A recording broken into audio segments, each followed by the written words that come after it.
নমস্কাৰ, মই বাপুতি সাহোন ৰঙালী বিহুটিৰ ওপৰতেই যুগুতাই লিখা এটি স্বৰচিত কবিতা পাঠ কৰিবলৈ লৈছোঁ।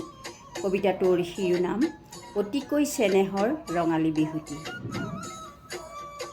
চৌপাশে বসন্তৰ মহাপয়োভৰ, চোৱা চোৱা হোৱা ফুলশয্যাত বহি প্ৰকৃতি ৰমণী, পৰিপূৰ্ণ যৌৱনৰ নিতুল দেহাতী, চঞ্চলা যৌৱন সুগন্ধি যৌৱন, আমোল মোলাই ধৰাখন, বিহুৱতী বিহংগই প্ৰাণ ঢালি গাইছে প্ৰেমৰেই জয় গান।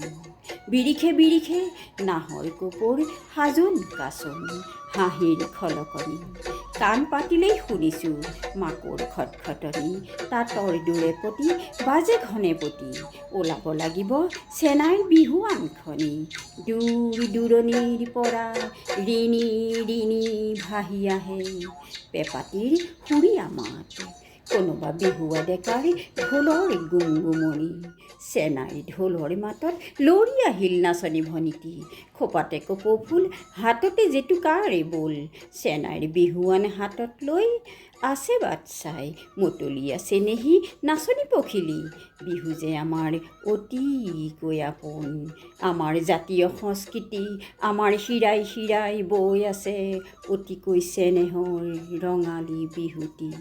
ধন্যবাদ।